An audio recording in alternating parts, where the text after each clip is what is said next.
Texas Congressman Roger Williams. Great to have you with us this morning. So you were inside the room last night. What are your biggest takeaways from the president's speech?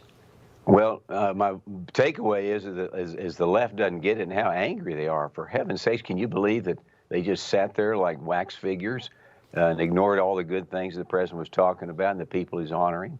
I thought President Trump gave a positive, upbeat vision for this country. He was very pro small business, very pro Main Street, talked about tax cuts, talked about regulations. He talked about a strong military. I mean, it went on and on and on, and he had a plan. So I think it was one of the best. This is my 7th State of the Union, I guess, or maybe more.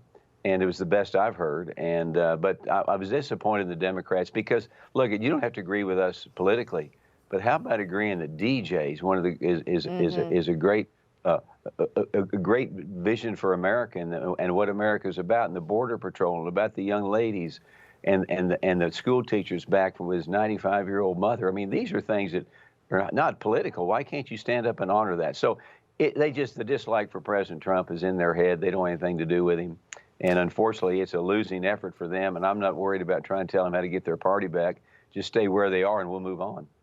You know, to your point, Congressman, I mean, they literally just, they can't get on board with anything. It's full TDS, Trump derangement syndrome, including your Texas colleague, Congressman Al Green, who had to be basically thrown out of the room. Here's what he had to say after it. Have a real quick listen, sir. It is the best way to get it across to a person who uses his incivility against our civility. I'm willing to suffer whatever punishment is available to me. I didn't say to anyone, don't punish me. I've said I'll accept the punishment, but it's worth it to let people know that there are some of us who are going to stand up against this president's desire to cut Medicaid, Medicare, and Social Security. So no plan to cut Medicare, Medicaid, or Social Security. Hopefully somebody has a plan to censure him like they did Joe Wilson after he yelled at Barack Obama. No, exactly. I mean, I thought he stayed in there too long. But what was he? I mean, what was he on? I mean, that was just that was craziness. You know, when they took him out, nobody came to his rescue. I noticed that. They just sat there. But look, the president's never talked about Medicare, Medicaid, or anything else. It's made up. But that's just an example of the craziness on the other side right now. And there's no time to try to deal with them. We've got to move on and save our country, save the world, and we're heading in that direction. I want to pivot a little bit. We know that you met this week with the House Small Business Committee and new Small Business Administration Chief Kelly Loeffler. How did that meeting go?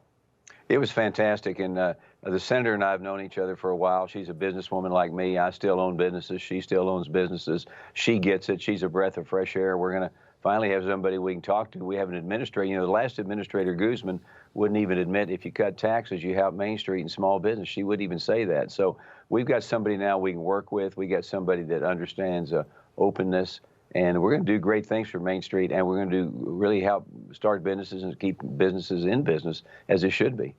All right. Texas Congressman Roger Williams, thanks for joining us this morning. Thank you. Good to see y'all. All right. Information. Truth is freedom. Is Newsmax.